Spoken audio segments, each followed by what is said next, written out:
Mindful Audio brings you The Power of Habit by Charles Duhigg, a fascinating journey into the science of habits. This book explores how habits are formed, how they influence our personal and professional lives, and how we can change them to achieve lasting transformation.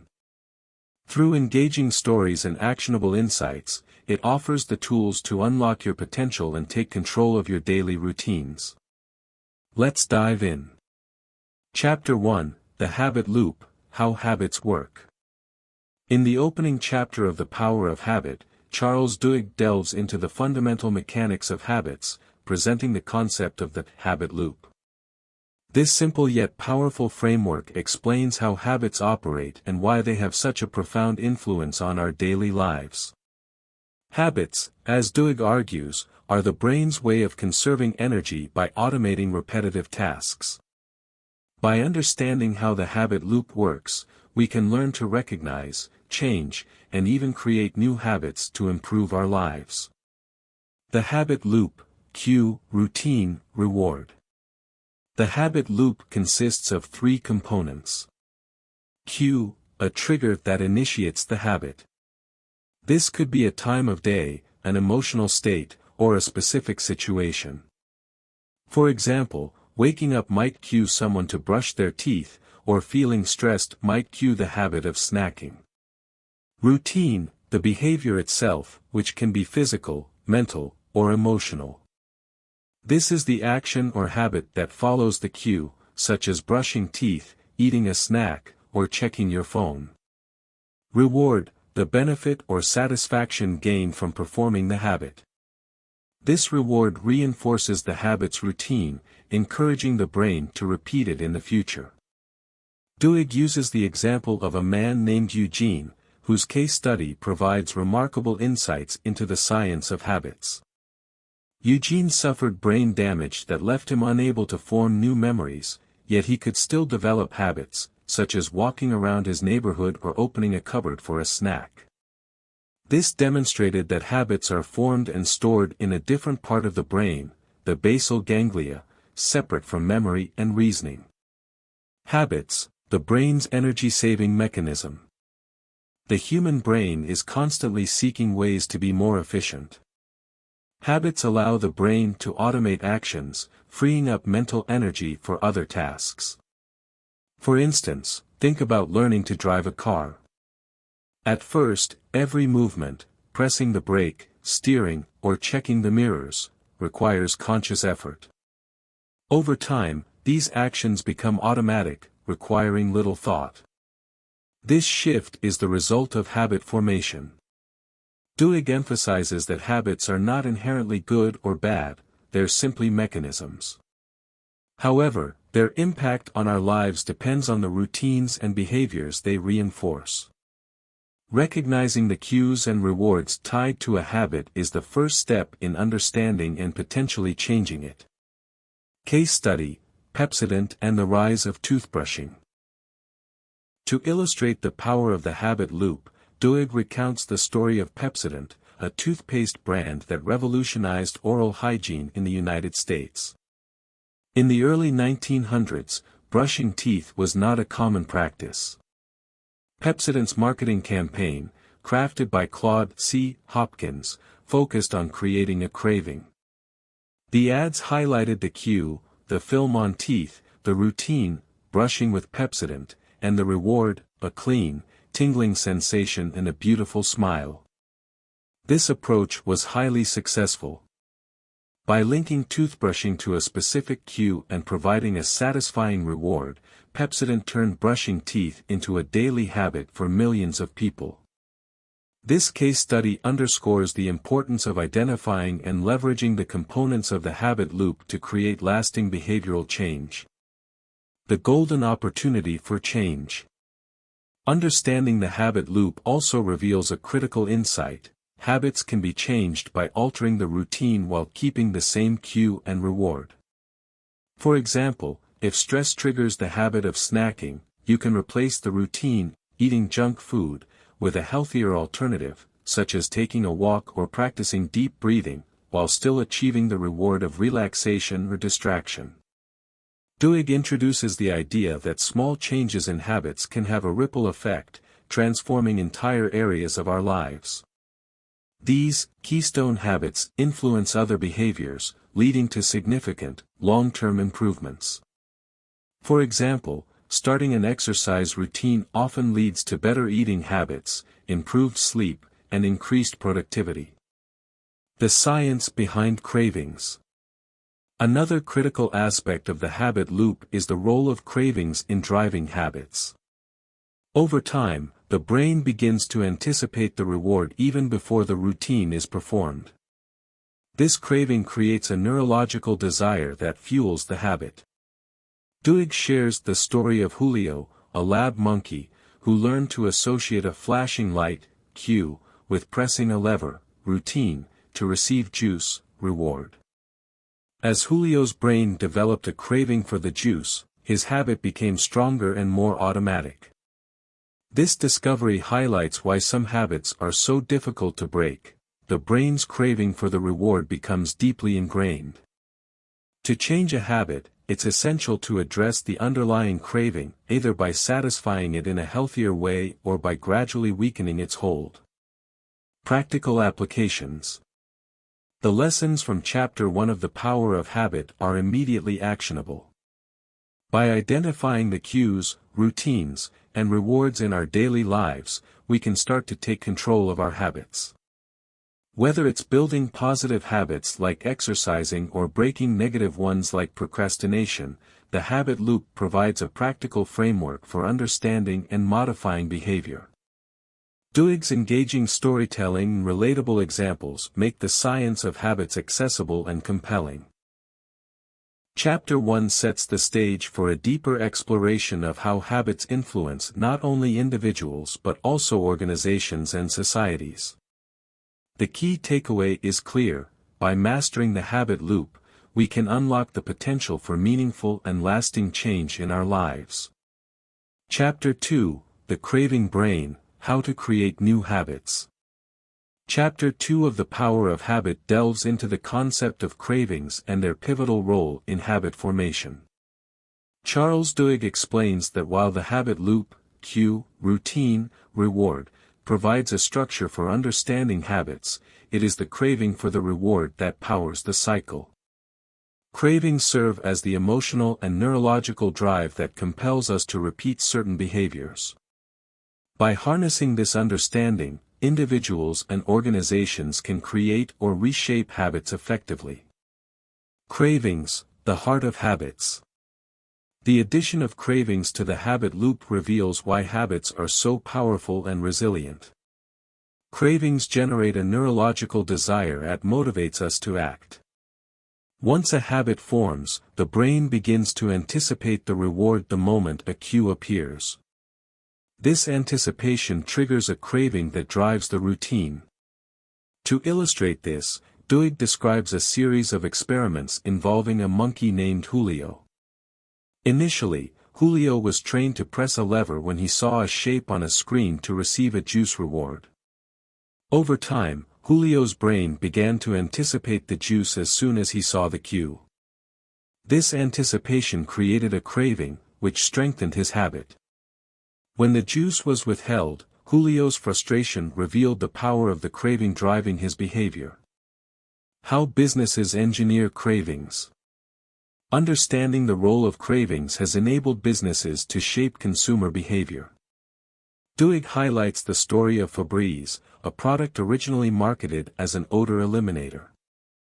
Despite its effectiveness, early sales were poor because the product lacked an emotional connection with consumers. P&G, the company behind Febreze, rebranded it as a finishing touch for cleaning routines. They added a fresh scent and marketed it as a way to achieve a satisfying, clean-smelling home. The reward, a pleasant fragrance, created a craving for the product, making Febreze a household staple. This case demonstrates how businesses tap into cravings to make products indispensable. Creating new habits with cravings. To build new habits, it's essential to identify the craving that will drive the behavior. For example, if you want to develop an exercise routine, you need to connect the action to a satisfying reward. Initially, this might be an external incentive, such as a treat or social praise. Over time, the intrinsic rewards of exercise, such as improved mood and energy, become the craving that sustains the habit. Duhigg shares the story of a woman who transformed her life by focusing on a single keystone habit, running. At first, she rewarded herself with a piece of chocolate after each run. As her routine solidified, the act of running itself became its own reward, creating a craving for the physical and emotional benefits it provided. This change in her behavior had a ripple effect, improving her eating habits, sleep patterns, and self-confidence. The neuroscience of anticipation. Anticipation plays a crucial role in the habit loop. The brain's release of dopamine, a neurotransmitter associated with pleasure, reinforces the habit loop by creating a sense of expectation. The stronger the anticipation of the reward, the more ingrained the habit becomes. This mechanism explains why cravings can drive both positive and negative behaviors. For instance, cravings can lead to harmful habits like smoking or overeating. However, by recognizing and redirecting these cravings, it's possible to replace destructive routines with healthier alternatives. This process involves identifying the cue that triggers the craving, experimenting with different routines to satisfy the craving, reinforcing the new routine with a meaningful reward. Lessons from case studies. Duhigg presents real-world examples to illustrate how cravings influence habits. The success of Fabri's and Julio's behavior highlight the universal nature of cravings in driving routines. By focusing on the emotional core of habits, individuals and businesses can achieve remarkable results. For example, an employee struggling with workplace procrastination might crave the satisfaction of completing tasks. By breaking work into smaller, manageable steps and rewarding themselves after each step, they can create a positive habit loop that replaces procrastination with productivity. Practical applications for individuals. Chapter 2 emphasizes that understanding cravings is key to habit change. To build new habits, focus on identifying the craving.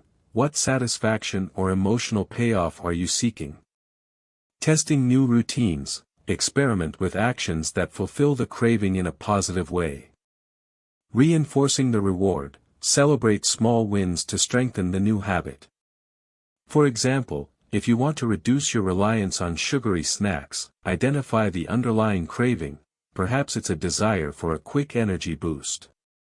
Replace the routine of snacking with a healthier option, like a handful of nuts or a short walk, and reward yourself with positive self-talk or another small treat. Transforming habits in organizations.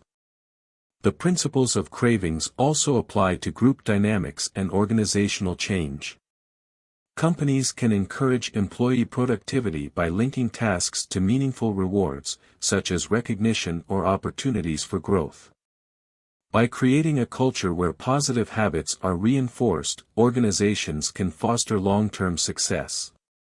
Chapter 3, The Golden Rule of Habit Change, Why Transformation Happens.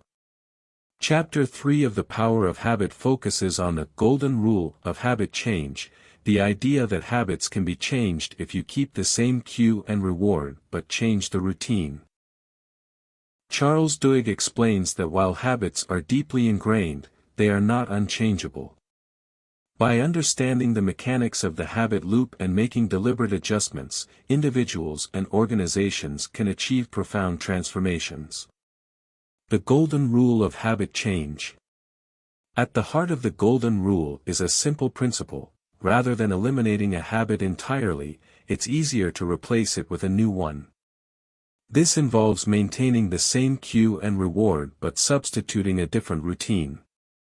For instance, someone trying to quit smoking might replace the act of smoking with chewing gum or taking a short walk whenever they feel stressed, the cue, while still achieving the reward of relaxation or a mental break. Duhigg emphasizes that this method works because it leverages the brain's existing pathways. Habits are encoded in the basal ganglia, and by altering the routine, you can redirect these pathways without needing to erase them entirely. Case study: Alcoholics Anonymous. One of the most compelling examples of the Golden Rule in action is Alcoholics Anonymous, AA. Founded in 1935, AA has helped millions of people overcome addiction by focusing on habit replacement. Duhigg explains that AA doesn't try to eliminate the craving for alcohol but instead replaces the routine of drinking with attending meetings, sharing stories, and connecting with a supportive community. AA's approach works because it maintains the same cues: stress, loneliness, or celebration, and rewards, relief, camaraderie, or a sense of belonging, while providing a healthier routine. Over time, these new habits become deeply ingrained, helping individuals stay sober. The role of belief in habit change. While the Golden Rule provides a framework for changing habits, Duhigg notes that belief is a critical component of transformation. People must believe that change is possible for the new habits to stick. This belief often comes from being part of a supportive community, such as AA or a group of like-minded individuals pursuing similar goals. Duhigg shares the story of Bill Wilson, one of AA's founders, who experienced a profound spiritual awakening that convinced him he could overcome his addiction.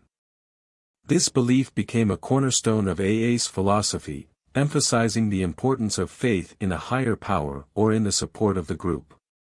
Keystone habits and organizational change.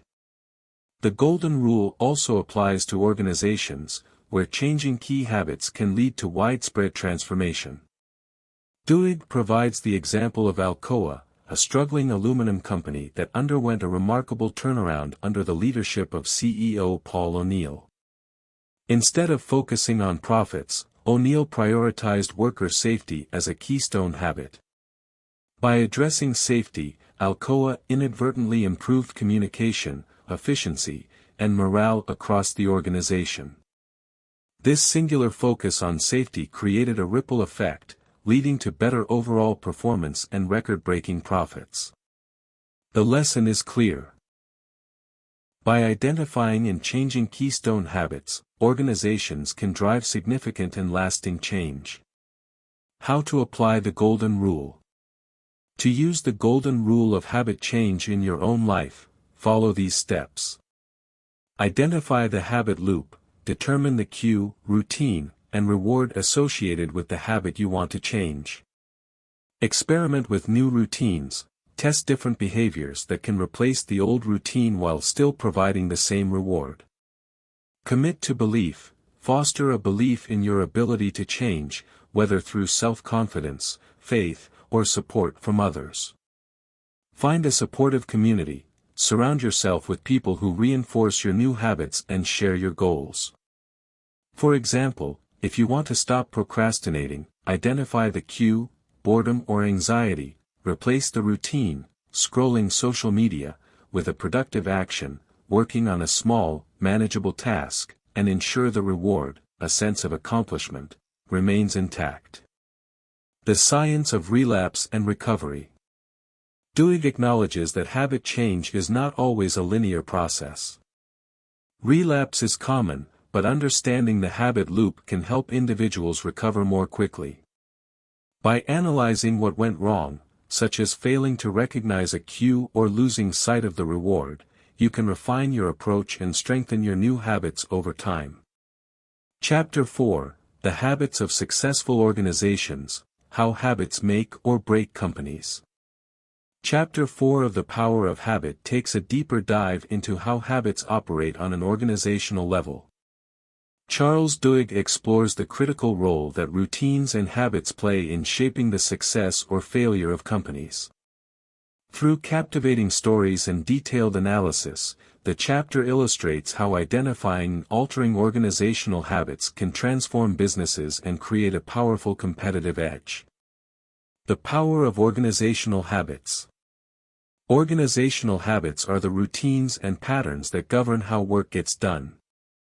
These habits often emerge without conscious planning, forming organically as employees navigate their roles. While some habits can drive efficiency and innovation, others can lead to stagnation and dysfunction.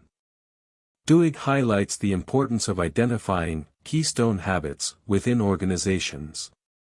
These are pivotal routines that, when changed, can create a ripple effect, reshaping other behaviors and processes. Keystone habits act as leverage points for transformation, making them essential for companies seeking long-term success. Case study: Paul O'Neill and Alcoa. One of the most compelling examples in this chapter is the story of Paul O'Neill's leadership at Alcoa, a struggling aluminum manufacturer. When O'Neill became CEO, he shocked investors by declaring that his top priority was not profits but worker safety. He focused on making Alcoa the safest company in the world.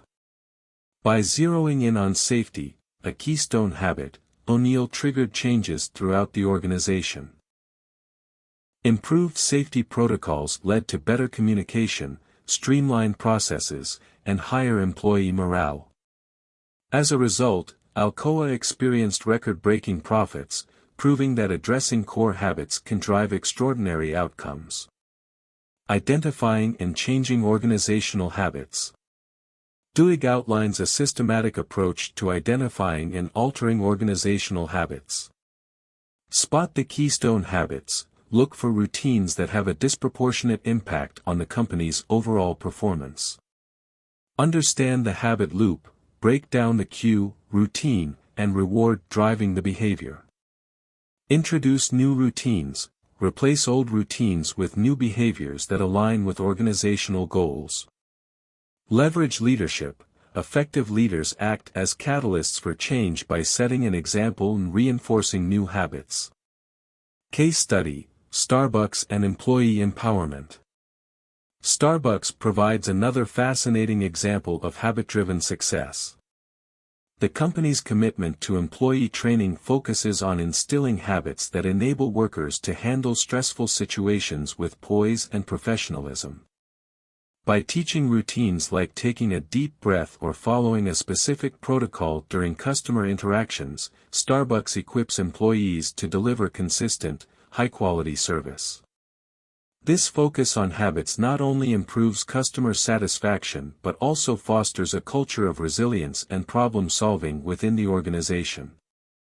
Duhigg emphasizes that by investing in habits that empower employees, companies can build a sustainable competitive advantage. The role of crisis in habit change. Crises often serve as catalysts for organizational habit change. When companies face existential threats, they become more open to re-evaluating their routines. Duhigg illustrates this with the story of a Rhode Island hospital that revamped its processes after a tragic mistake. By addressing the habits that contributed to the error, the hospital improved patient safety and created a culture of accountability. Practical applications for businesses. The lessons from Chapter 4 offer actionable insights for businesses seeking to harness the power of habits. Focus on keystone habits. Identify the few habits that have the greatest impact on your organization's success. Invest in employee training. Teach routines that align with your company's values and goals. Use crises as opportunities. Leverage challenging moments to drive meaningful change.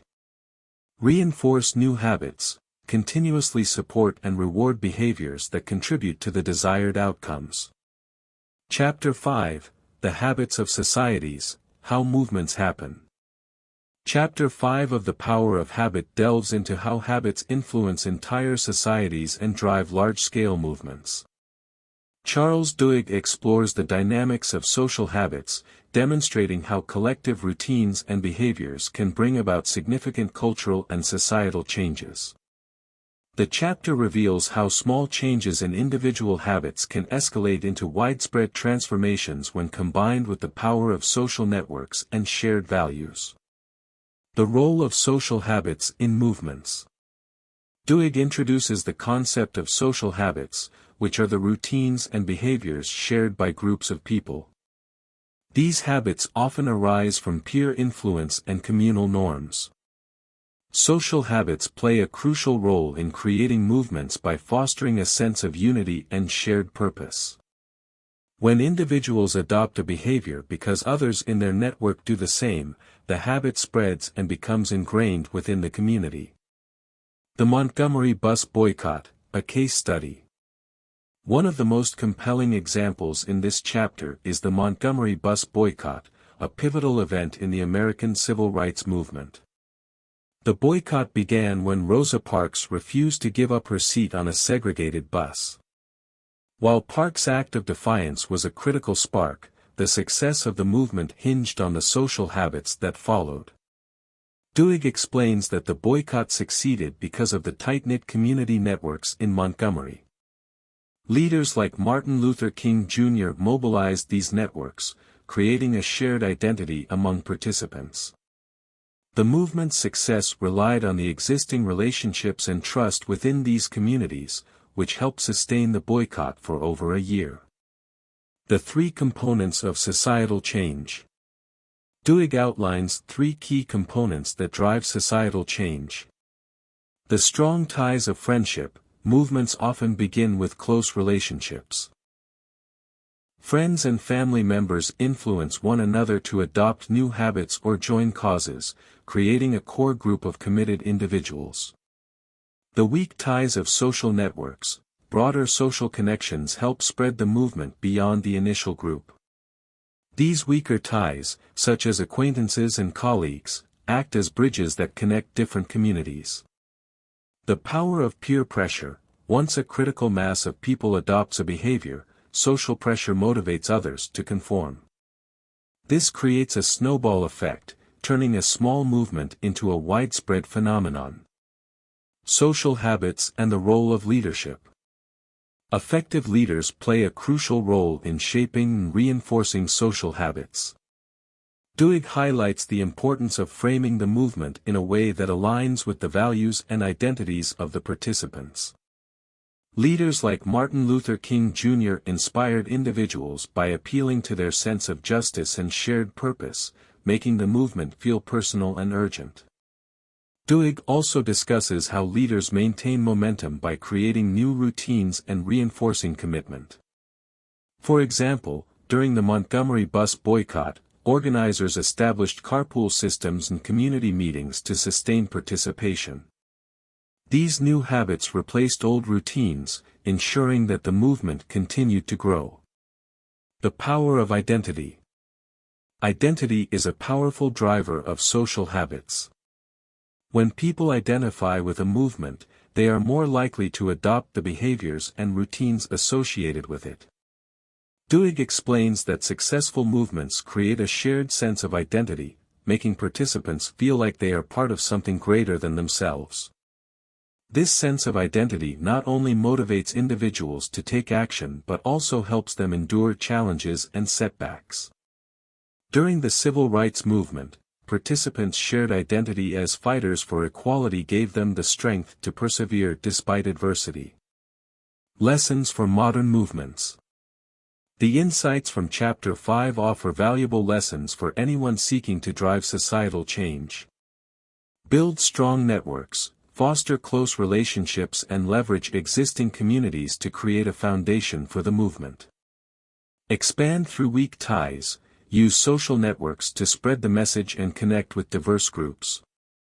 Reinforce new habits, establish routines that align with the movement's goals and values. Appeal to shared identity, frame the movement in a way that resonates with participants' values and sense of self. Chapter 6, The Neurology of Free Will, Are We Responsible for Our Habits? In Chapter 6 of The Power of Habit, Charles Duhigg tackles one of the most profound questions surrounding habits: to what extent are we responsible for them?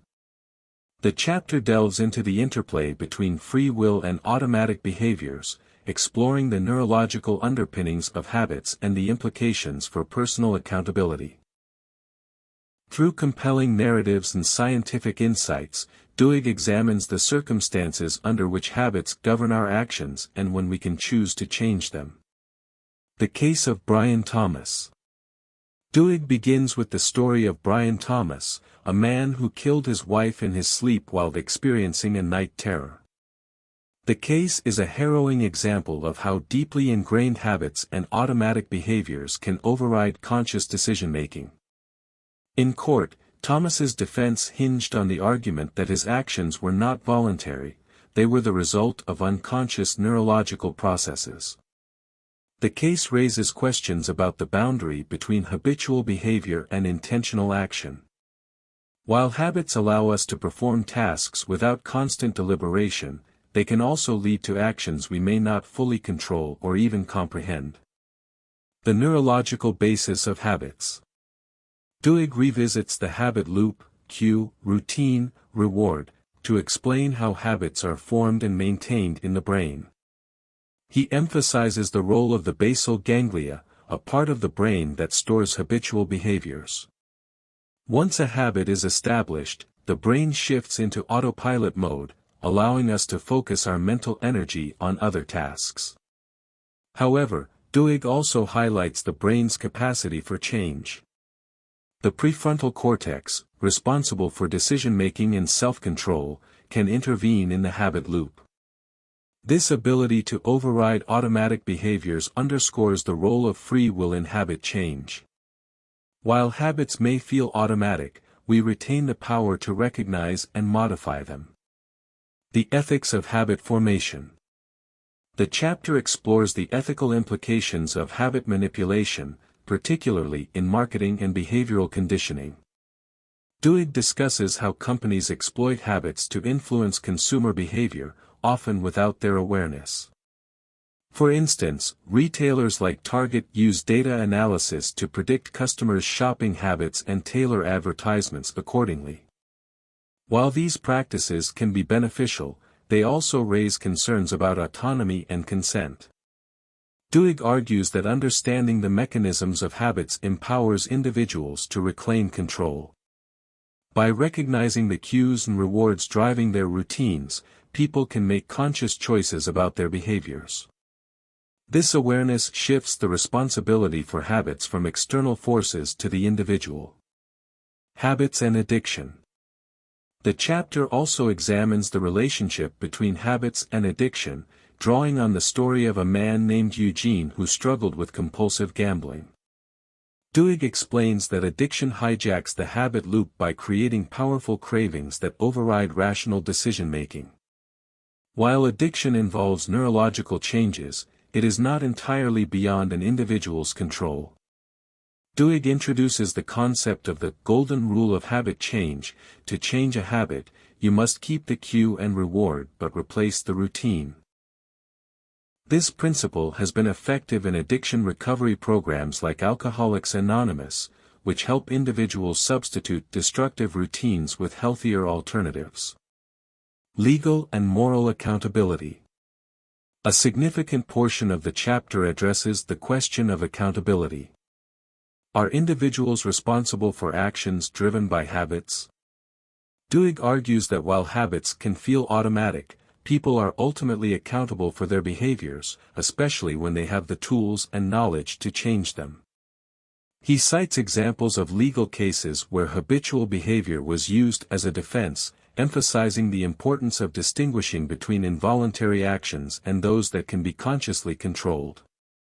The legal system often grapples with this distinction, balancing compassion for individuals with the need for accountability. Empowering change.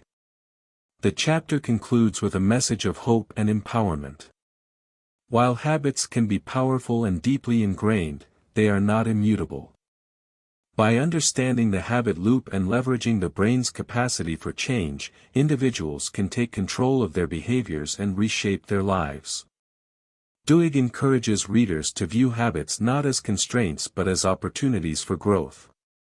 By identifying the cues and rewards that drive their routines, people can design new habits that align with their goals and values. This process requires self-awareness, discipline, and persistence, but the rewards are transformative. Chapter 7: How Target Knows What You Want Before You Do, The Power of Data and Habits. In Chapter 7 of The Power of Habit, Charles Duhigg unveils the intersection of habits, consumer behavior, and the use of data in modern marketing. He explains how companies leverage our habits to anticipate our needs and desires, shaping the way we shop and interact with brands. Through riveting stories and real-world examples, this chapter explores the profound implications of habit-based marketing, raising questions about privacy, ethics, and the power of influence. The science behind predictive analytics. Duhigg begins by introducing readers to the world of predictive analytics, a technique used by companies to analyze customer data and predict future behaviors. He highlights how retailers, such as Target, track shopping patterns to identify habits and anticipate customer needs. These insights allow companies to personalize marketing strategies, making their products and services more appealing to consumers. The pregnancy prediction algorithm. One of the most compelling examples in this chapter is Target's development of a pregnancy prediction algorithm.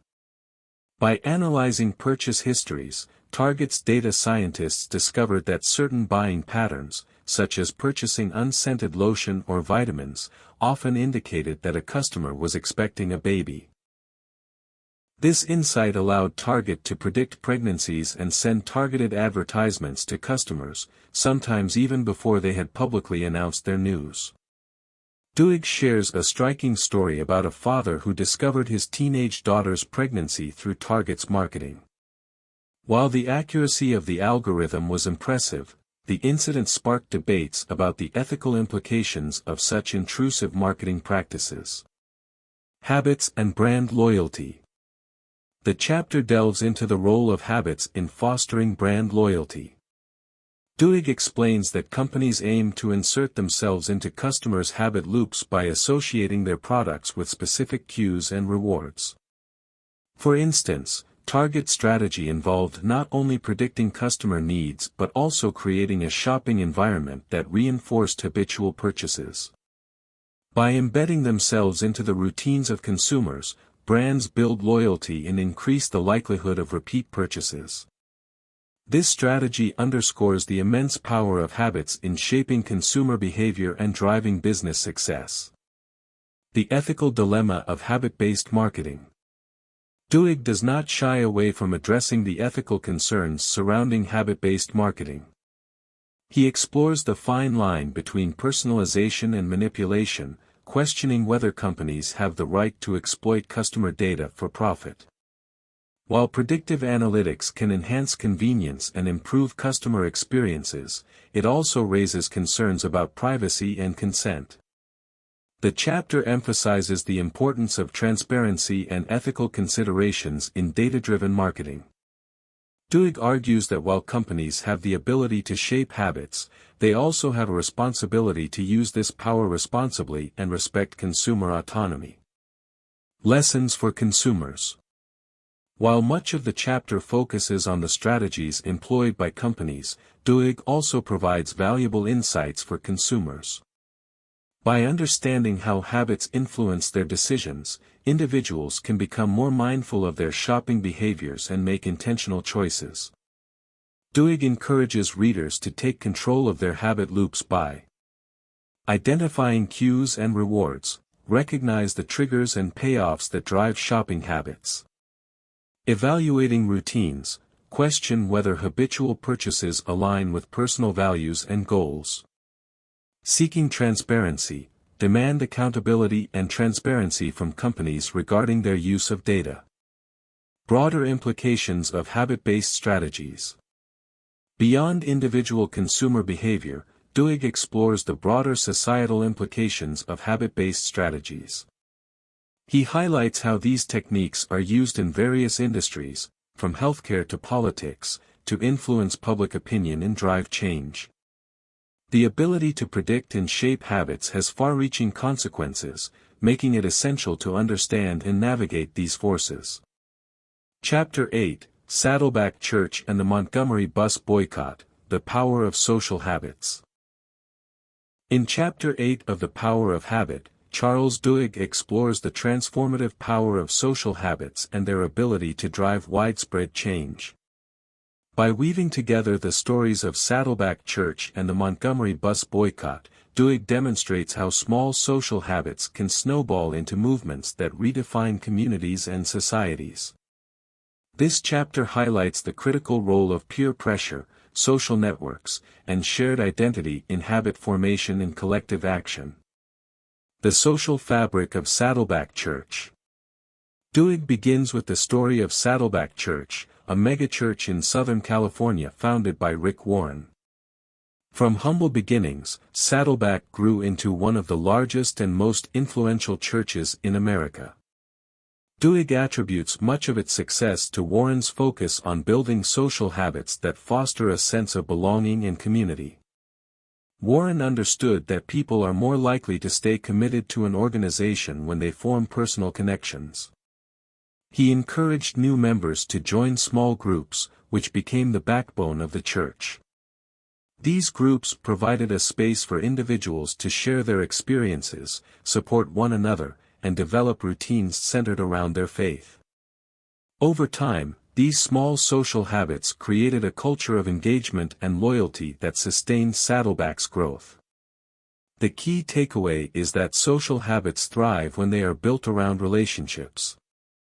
By fostering a sense of community, organizations can inspire lasting commitment and collective action. The Montgomery bus boycott. Duhigg then shifts to the story of the Montgomery bus boycott, a pivotal moment in the American civil rights movement. The boycott began in 1955 after Rosa Parks' arrest for refusing to give up her bus seat to a white passenger. What started as a local protest grew into a nationwide movement, thanks to the power of social habits and networks.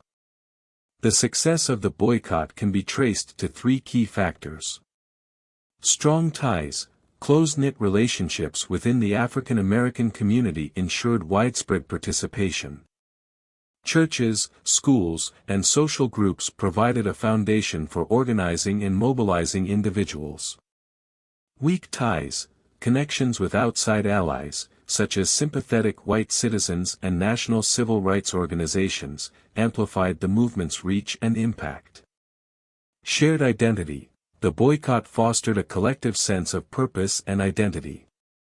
Participants felt united in their struggle for justice, which motivated them to endure hardships and maintain their commitment. Duhigg emphasizes that social habits are most powerful when they combine strong and weak ties. Strong ties build trust and accountability within a group, while weak ties extend influence beyond the immediate community. The role of leaders in shaping social habits.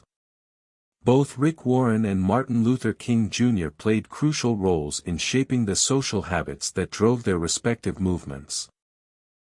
Warren's emphasis on small groups created a network of relationships that strengthened Saddleback Church. Similarly, King's leadership during the Montgomery bus boycott helped unify diverse groups and sustain the momentum of the movement. Duhigg argues that effective leaders understand the importance of social habits and use them to build networks, inspire action, and create lasting change. By fostering relationships and encouraging participation, leaders can harness the collective power of social habits to achieve their goals. The science of social habits. The chapter delves into the psychology behind social habits, explaining why people are influenced by their peers. Duhigg highlights the role of peer pressure in shaping behavior, noting that individuals are more likely to adopt new habits when they see others doing the same. This phenomenon is particularly strong in close-knit groups, where members feel a sense of accountability and belonging.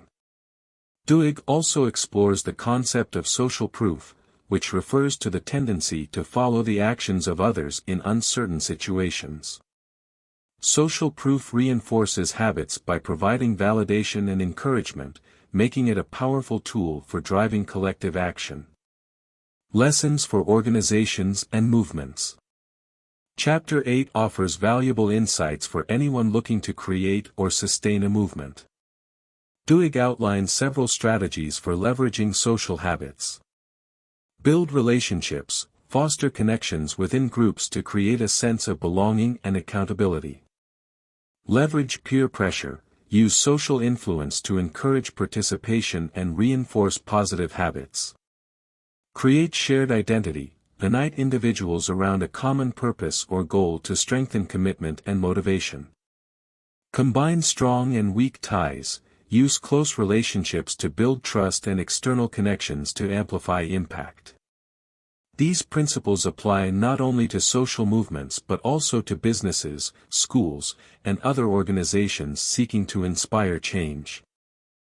Chapter 9, The Neurology of Free Will, Are We Responsible for Our Habits? In Chapter 9 of The Power of Habit, Charles Duhigg dives into one of the most profound and thought-provoking aspects of habits, the question of free will and personal responsibility. This chapter explores how habits influence our choices and actions, often in ways that feel automatic or outside our conscious control.